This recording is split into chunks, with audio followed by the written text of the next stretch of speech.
नमः शिवाय, हर हर महादेव, श्री शिवाय नमस्तुभ्यम। गांव की कथा में आपको कहा था, दुर्वासा ऋषि मस्तक पर त्रिपुंड धारण कर कर गए थे और नरक में घूमने के लिए गए थे। और नरक में कुंभी पाक, नरक में कुंड में उन्होंने झांक लिया था। उनके मस्तक के त्रिपुंड की थोड़ी सी राख भभूति कुंड में गिर गई थी, तो नरक में बेकुंठ उत्पन्न हो गया था। वो त्रिपुंड की भभूति में इतना दम था।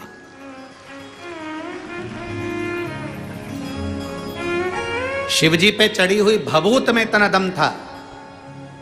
आप लोगों से निवेदन है, आप रोज भभूति नहीं लगा सकते, आप रोज त्रिपुंड नहीं लगा सकते, आप रोज भगवान का चंदन मस्तक पर नहीं लगा सकते, तो भगवान के ऊपर जो जल चढ़ता है उस जल को अपने ऊपर छीट लिया करो।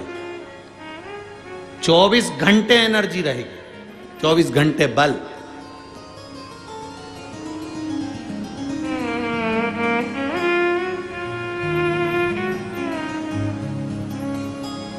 और आज इस व्यासपीठ से कहने में पीछे नहीं हटेंगे।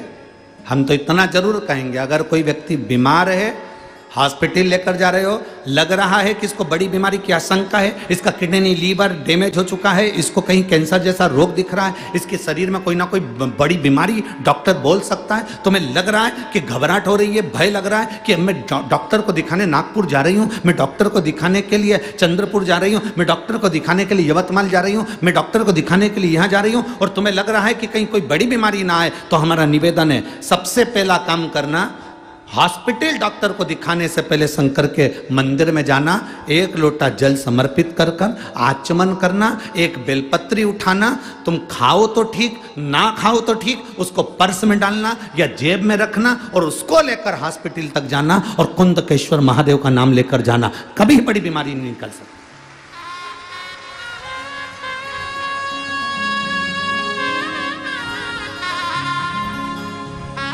उससे मिलने से पहले, डॉक्टर से मिलने से पहले महादेव से मिलो। अकाल मृत्यु वो मरे जो काम करे चंडाल का, काल उसका क्या बिगाड़े जो भक्त हो महाकाल का। जो शिव की आराधना करता हो, शंकर से मिलकर गया हो, शिव से मिलकर।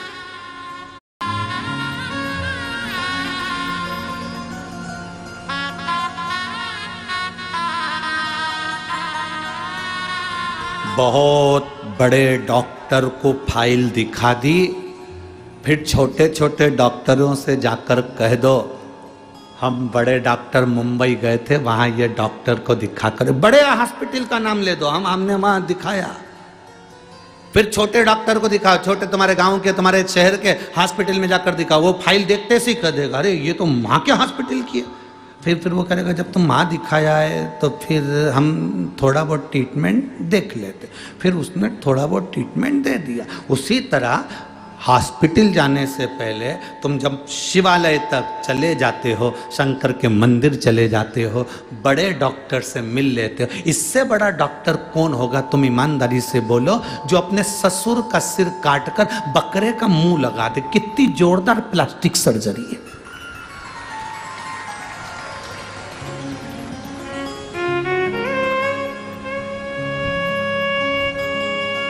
एक लड़के ने लिखकर भेजा, गुरुजी ये बताओ कि गणेश जी का सिर कटा तो शंकर भगवान ने गणेश जी का ही सिर क्यों नहीं जोड़ दिया वापिस, हाथी का सिर क्यों जोड़ा?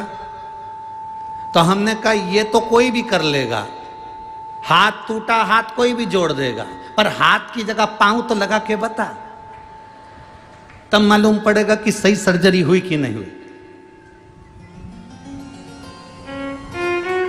यहां से थोड़ी सी चमड़ी निकाल कर यहां लगा दी, यहां का थोड़ा सा अंग निकाल कर यहां लगा दिया, यह तो कोई भी कर सकता है।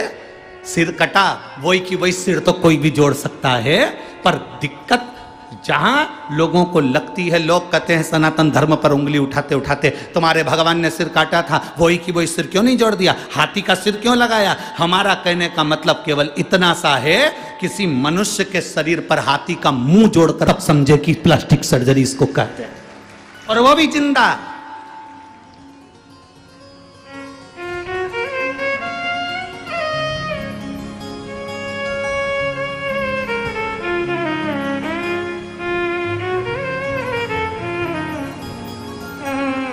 एक व्यक्ति ने हमसे कहा, गुरुजी देखो तुम्हारे सनातन धर्म में, तुम्हारे हिंदू धर्म में कितनी सारी पुराणे हैं, कितने सारे वेद हैं, कितने सारे शास्त्र हैं, कितने सारे ग्रंथ हैं, और हमारे धर्म में केवल एक, बाकी के जितने धर्म सब में एक पुस्तक, एक ग्रंथ, एक किताब है, और तुम्हारी इतनी किताब। हमने उनसे कहा हम पूरी लाइब्रेरी लेकर चलते हैं, क्योंकि हम सनातन हिंदू हैं।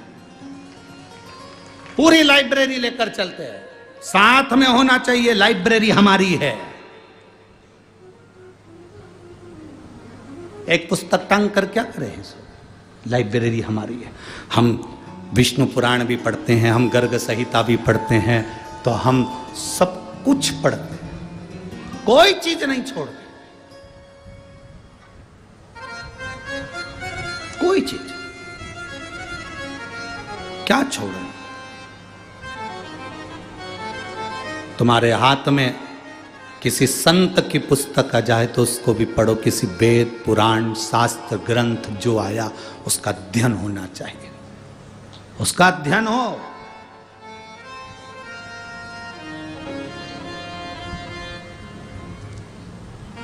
अब वो समय नहीं रहा जिस समय में केवल एक कथा वाचना चालू कर दो, इनका जन्म यहाँ हुआ, उनका जन्म वहाँ हुआ, उन्होंने ये करा, उन्होंने वो करा, और कथा पूरी हो गई। 4 भजन सुना दिए, सबको ताली बजवा दी, थोड़ा बहुत नाच लिए, कूद लिए, और कथा पूरी हो गई।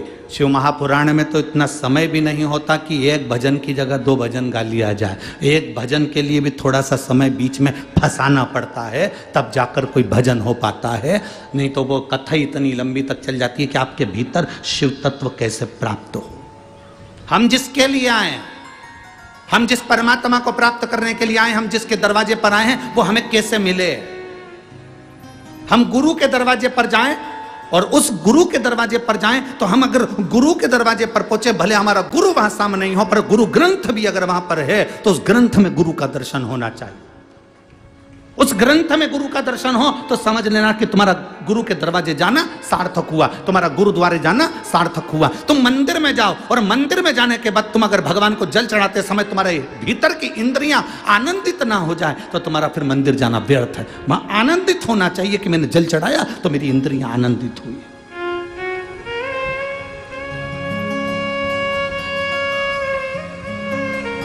बपू खड़ी है, इंद्रलोक की सारी अप्सराओं में अलग खड़ी है, सिर पे त्रिपुंड लगा हुआ है, चंदन का तिलक लगाया हुआ, कंकु का तिलक लगाया हुआ, सिर पर थोड़ा सा तिलक लगाया हुआ व्यक्ति अलग दिख जाता है। पूरी ट्रेन में, ट्रेन के अंदर लोग चढ़े हुए हैं, और अगर आप तिलक लगाकर चढ़ गए हो तो यह पक्का है कोई ना कोई तुमको ऐसा मिल जाएगा जो थोड़ी सी जगह देकर सीट पर बिठाई देगा। तिलक का यह फर्क पड़ता।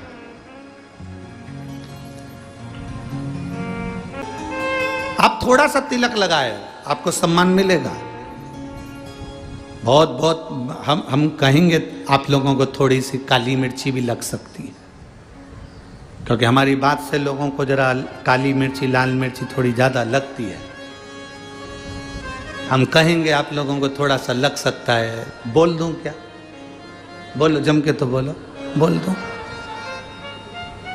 एक कायदे के वस्त्र जब पहनकर आप कहीं जाते हो ना, तो किसी के बाप में दम नहीं है कि तुम पर निगाह उठाकर देख ले।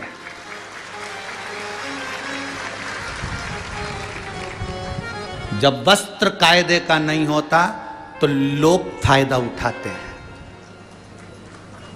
वस्त्र कायदे का नहीं होता तो लोग फायदा उठाते हैं।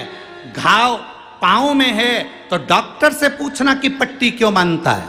डॉक्टर को मालूम है अगर पट्टी नहीं बांधूंगा तो ये मक्खी उस घाव पर बैठेगी, इसलिए जितना हो सके पट्टी बांध कर चलोगे तो फिर ये आड़ी टेढ़ी मक्खी नहीं झूमेगी।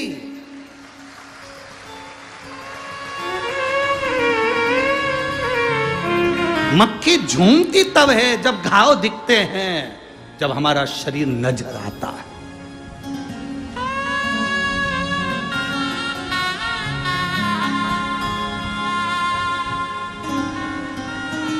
अपने तन को मन को जितना ढक सकते हो उतना ढक कर चलिए। भजन को जितना ढक सकते हो उतना ढक कर चलिए। भोजन को जितना ढक सकते हो उतना ढक कर चलिए।